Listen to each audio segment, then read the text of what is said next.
지금은 지나친 그런 불안감, 예. 공포감보다는 여기서 그래 환율이 1,430원이야? 야 그러면 또 떼돈 버는 회사 있겠네. 네, 수출하면서 떼돈 버는 회사 뭔지. 네. 그런데 PER이 이것밖에 안 돼. 삼양식품이 PER이 이번에 20배도 또 안 됐었잖아요. 네, 그런 회사를 이번에 박앤세일 한다고 보시면 돼요. 네, 박앤세일을 이번에 놓치지 말자. 박앤세일이 근데 네. 제가 봤을 때는 빨리 끝날 것 같아요. 이제.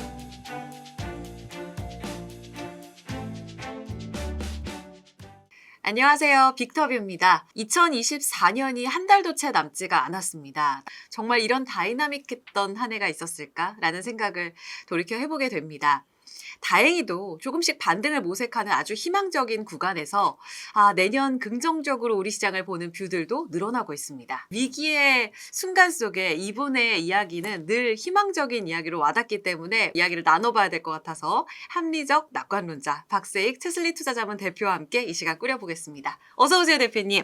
아유 감사합니다. 네. 이 합리적인 낙관론자 너무 듣기 좋습니다. 마음에 드세요? 어려운 시간에 또 힘을 주시고 어려운 시간을 극복해 나갈 수 있는 이런 낙관론, 하지만 늘 근거 있는 수치와 함께 데이터를 주셔서 저희가 또 힘을 얻고 싶어서 모셨어요.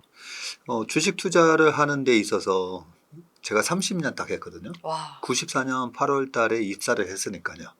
네, 30년이 넘었는데 그동안에 주식 투자로 망하신 분 그리고 주식 투자로 흥하신 분 네, 가장 큰 차이는 네.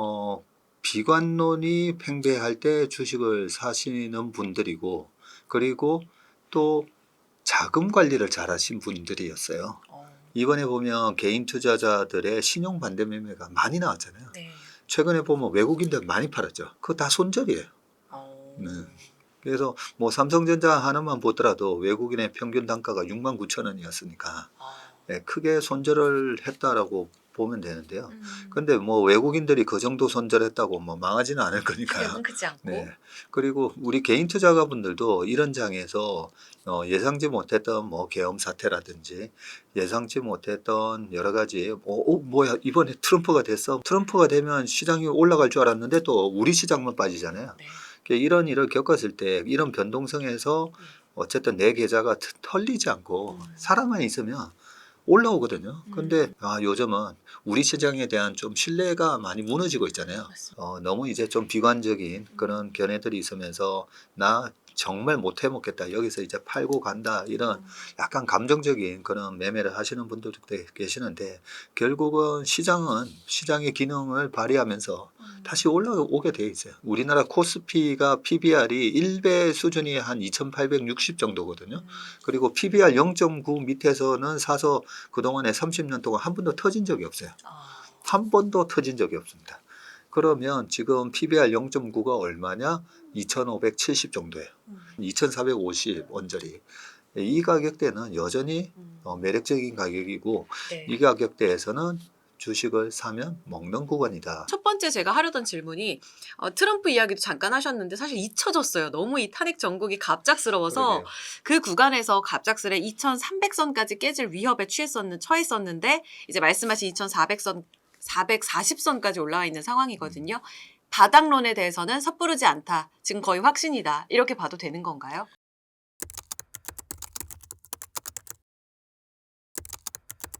이번에 2,360까지 빠졌잖아요. 네. 그거 저 못 맞췄어요. 네. 누가 맞출 수 있었겠습니까, 그러니까요. 그쵸? 대표님? 그래서 시장의 바닥이 여기는 확실하다. 이 이상 안 빠진다. 이런 말은 사실 함부로 할 수는 없는 위험하죠. 거고요. 네. 그런데 이 지수대에서 우리가 어떤 대응을 해야 되는가. 그 대응 원칙은 저는 명확합니다. PBR 0.85 수준, 이 수준에서 내가 여기서 좀 팔았다가 2,300을 깨질 수 있다. 뭐 이런 얘기 나오잖아요. 예. 그러면 2,300을 갈지 안 갈지도 모르는데 설마 2,300을 가면 그러면 살 수 있는가? 살 수도 없어요. 네. 그래서 최근에 저한테도 이런 얘기 많이 하십니다. 내가 한 달 전에 좀 팔아놨다가 여기서 다시 딱 들어갔었으면 좋을 건데 라고 하시는 분들 그렇게 자책하실 필요가 없는 게 안 돼요. 절대 그렇게 안 됩니다. 그리고 오히려 더 위험한 게 이렇게 낮은 밸류에이션에서 트레이딩을 하려고 하다 보면 어떤 우를 범할 수가 있냐면 네. 아마 기억하실 거예요. 코로나 때 네. 제가 3월 23일 날 MTN에 제일 먼저 나왔잖아요. 네, 그때 작가분한테 전화하셔가지고 네. 왜냐하면 그때 1100 간다라는 얘기 때문에 1100 간다라는 얘기에 많은 분들이 거기서 고민하시는 공포가. 거예요. 아니 2100에서 네. 1500이 깨졌는데 그때 1100 간다라는 얘기에 여기서 1400에 팔았다가 1100이 깨질 때 다시 사야 되냐? 그런 고민을 많이 하시게 되거든요. 그래서 제가 그때 여러 가지 뭐 패닉 셀링 지표가 나오고 이런저런 얘기하면서 여기서는 강력하게 지금 그동안에 우리 동학개미 분들이 한 30조 사셨는데 그냥 가만히 버티고 계시면 된다라는 얘기를 3월 23일 날 네, 했었는데 그렇죠. 그때 1100 갈 거라고 생각하고 팔았으면 못 샀어요. 그렇죠. 네, 3300 갈 때까지 계속 못 샀거든요. 그래서 우리가 어느 정도 비싼 주식을 최꼭지에 팔려고 해도 안 가잖아요. 우리 지수가 2300을 깨줄 수가 있고 갈지도 모르지만 근데 그걸 생각해서 여기서 이렇게 굉장히 저평가되어 있는 주식을 팔았다가 거기 가면 다시 산다는 이런 전략은 안 하니만 못하는 전략이다. 그렇게 생각합니다. 제가 궁금한 거는 이번 주에 또 굉장히 업데이트된 뉴스들이 많았어요, 대표님. 네. 예산안 통과됐고 그 구간에서 또 금투세 폐지도 확정이 됐습니다. 그런데 상법 개정안은 아직 확정이 되지 않았습니다. 아직 대기 중이죠. 네. 많은 분들이 금투세 폐지되면 한 1100포인트 더 간다. 상법 개정안 통과되면 여기에 또 플러스 1100포인트 더 갈 수 있다. 이런 네. 이야기 많이들 하시거든요. 그 증시 부양 효과는 대표님께 생각하기에 어느 정도 된다고 보세요?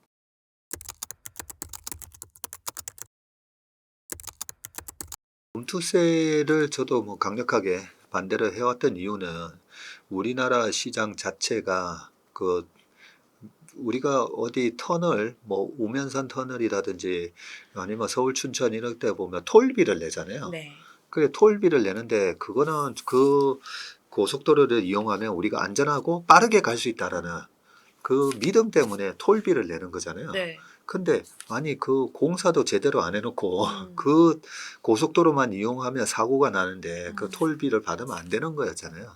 그런 비유를 이제 다른 분들도 많이 하시는데 그래서 금투세를 시행하기에는 너무 빠르다라는 얘기를 말씀드렸고 정작 우리 국회의원들이 하셔야 될 부분은 우리 동학개미 분들이 정말 공부를 열심히 하셨거든요. 최근 한 5년 동안에. 네. 그렇게 열심히 해서 성장가치주 그리고 찐가치주 잘 발굴했는데 뒤통수를 맞았었잖아요. 그래서 그 뒤통수를 맞는 게 이게 법에 우리가 사람 때리면 안 돼요라고 막 이렇게 하나하나 다 써놓지는 않잖아요.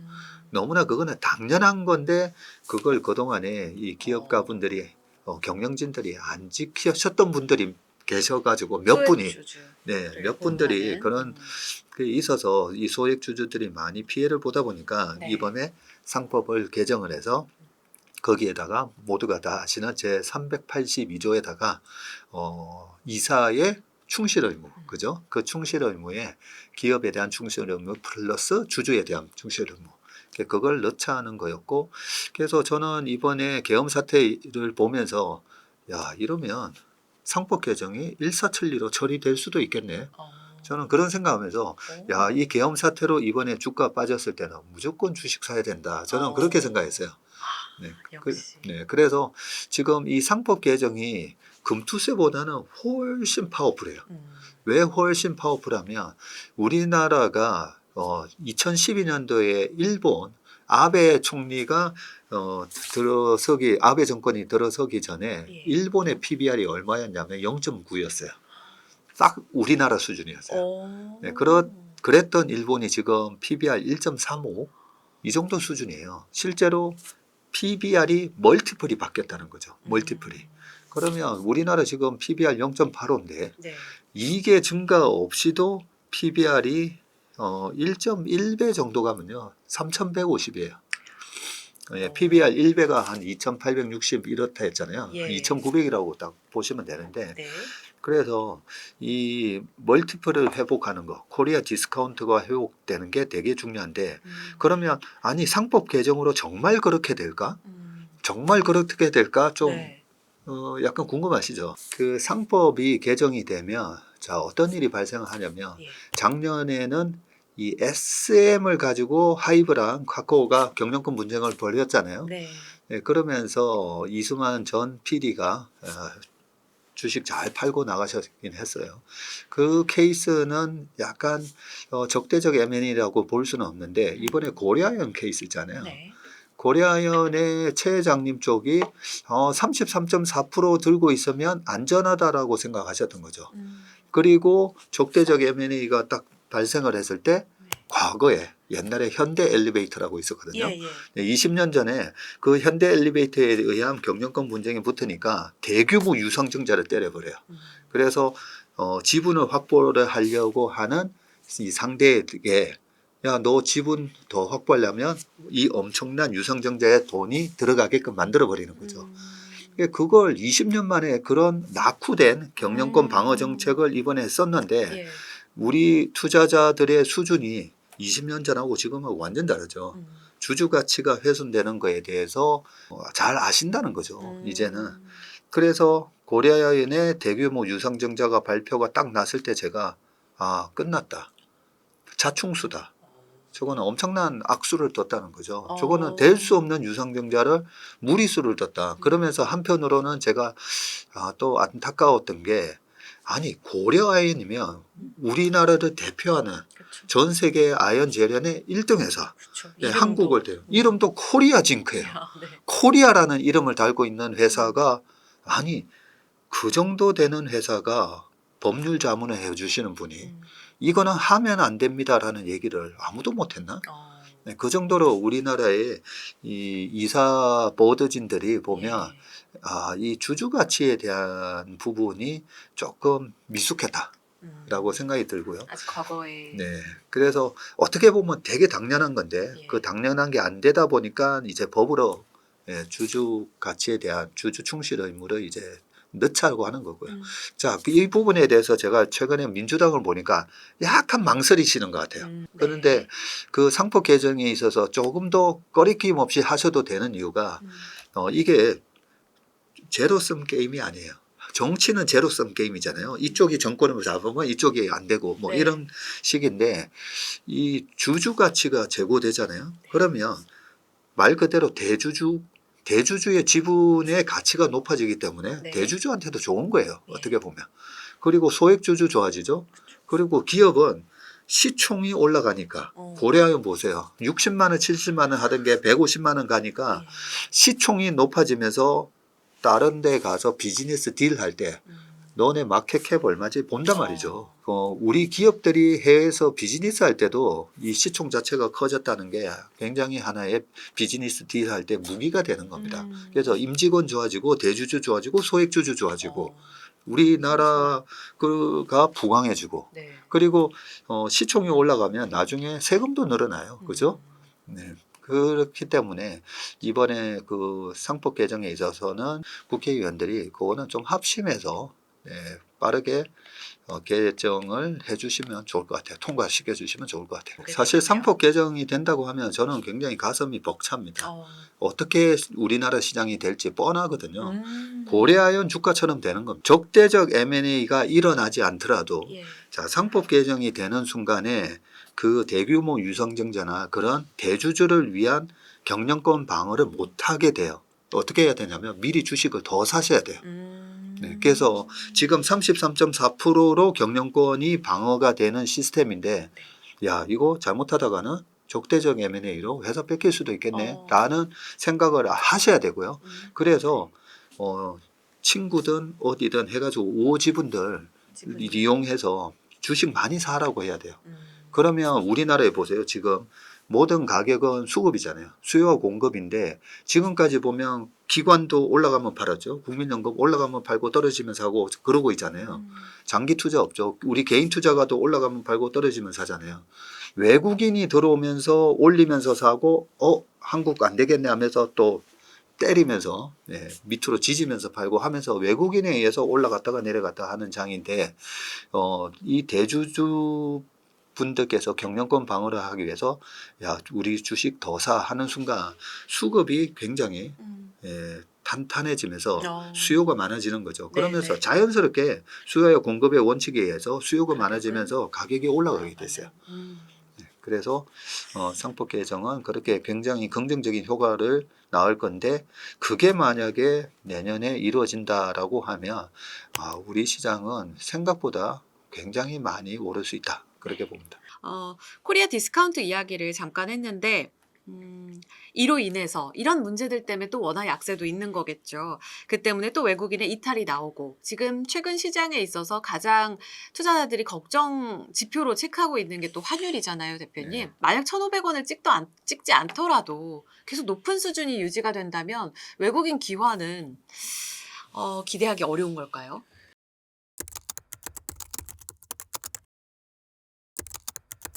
일단 두 가지 말씀드릴게요. 자, 1,500원을 갈 것 같다라고 하는데 안 갔잖아요.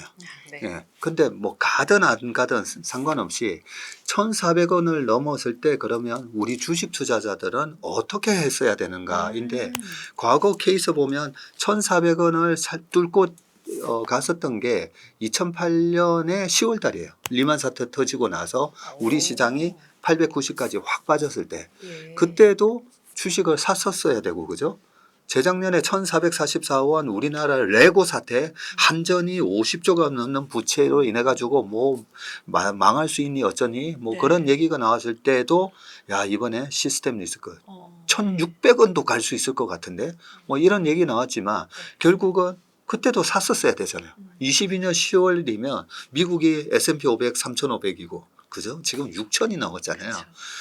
그런 걸 보면 1,400원이 넘었을 때는 무조건 주식 사는 게 정답이었다는 거죠. 지금 여기서 1,500원을 갈 수 있냐 없냐 그거를 논하는 것보다는 이 1,430원대는 어떻게 해야 되느냐. 우리나라 주식을 하시는 분들 입장에서는 그냥 가만히 계시면 돼요. 돈 있으면 더 사시면 되는 거고. 자, 이게 이제 첫 번째 결론부터 말씀드리는 거고. 자, 두 번째는 뭘 걱정하시냐면 IMF 같은 상황. 혹시 우리나라가 지금 IMF 같은 상황이 아닌가? 왜냐하면 IMF 때는 7개월 연속 음봉 났었어요.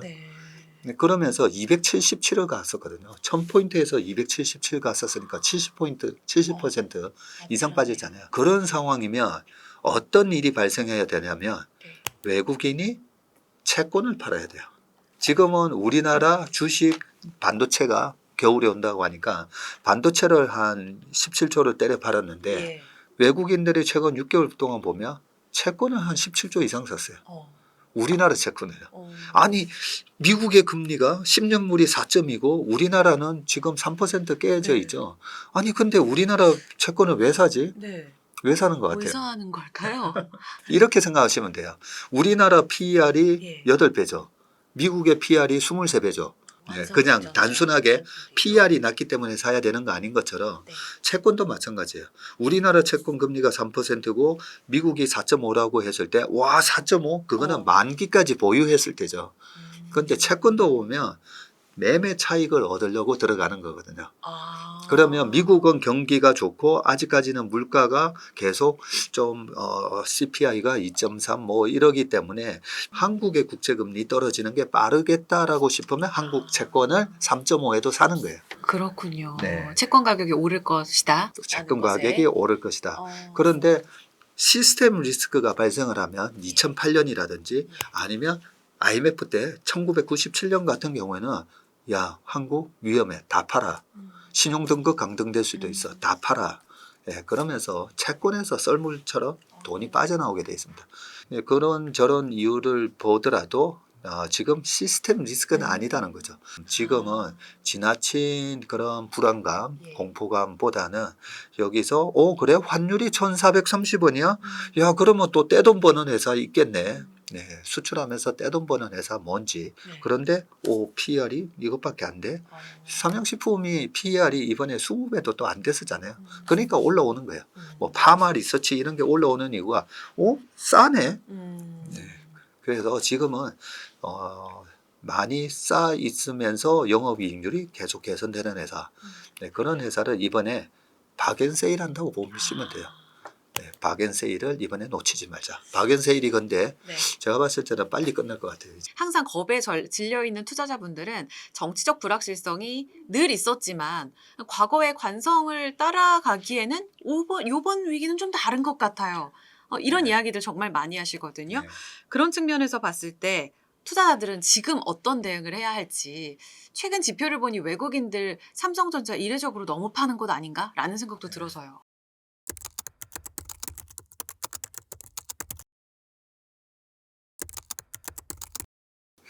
삼성전자 관련해서 지금 전체적인 위기 상황을 가지고 말씀을 드리면 결론적으로 말씀드리면 삼성전자가 지금 모건 스탠리가 반도체가 좀 안 될 것 같아 하다 보니까 삼성전자만 안 되는 게 아니라 마이크론 테크놀로지도 157불 갔다가 지금 100불 와 있잖아요. 그래서 비슷해요. 우리나라만의 뭐 위기라기보다는 반도체가 좀 쉴 것 같아. 이런 모건 스탠리의 리포트의 영향이 전체 반도체 섹터, 미국 기업을 포함해서 다 영향을 주고 있다라는 거고요. 그런데 우리나라는 삼성전자 하이닉스가 워낙 시총 비중이 크잖아요. 네. 그러면 삼성전자 하이닉스가 야, 내년 상반기까지는 안 돼? 그러면 어떻게 돈이 움직이냐면 그러면 삼성전자 하이닉스 팔아가지고 뭐 이익 모멘텀 나오고 뭐 지금 강달러 상황에서 돈 잘 버는 기업 그런 거 사야 되나 하면서 최근에 조선 그리고 아까 삼양식품, 전력기기 이런 것들이 막 다시 올라가잖아요. 그래서 제가 봤을 때는 내년 3월까지는 이 반도체가 쉬는 가운데 굉장한 종목 장세가 전개되겠구나. 네, 그런 생각이고요. 모건 스탠리조차도 반도체가 내년 하반기에는 다시 가격이 반등을 한다라고 보고 있더라고요. 그래서 반도체가 다시 움직이기 전까지는 굉장한 종목 장세다. 과거에 2011년부터 2015년까지 우리가 박스피가 있었잖아요. 예. 박스피. 그 박스피 구간에서 당시에도 2013, 14, 15년도에 삼성전자는 3년 연속 음봉이 나요. 3년 연속 음봉이 나고 PBR 1배가 깨지기도 하고 그 와중에 당시에 바이오, 그 다음에 우리나라 음식료, 그리고 또 중국 소비재 막 이런 것들이 막 날라가죠. 그래서 반도체가 좀 쉬면 이 풍선 효과라고 그러잖아요. 이런 풍선 효과가 내년 3, 4월까지 이어지고 그러고 나서 최근에 반도체 삼성전자 같은 주식은 또 이래 떨어졌을 때 계속 매월 적립식처럼 이제 사시는 분들 많거든요. 그런 분들은 계속 사셔도 돼요. 얼마나 지금 싸게 살 수 있는 기회잖아요. 그건 그렇죠. 네. 그래서 이 구간에서 계속 적립식으로 사놓으시면 반도체는 시클리클이기 때문에 결국은 내년 하반기, 내후년 초까지 또 가격이 올라가면서 네. 전자 같은 경우에도 뭐 내년 연말 안에는 또 7만 5천 원에서 한 8만 원 사이 간다고 보거든요. 그래서 전체적인 내년 1년으로 봤을 때는 상반기는 종목장, 하반기는 다시 반도체, 자동차 이렇게 올라가지 않을까 그런 생각이 듭니다.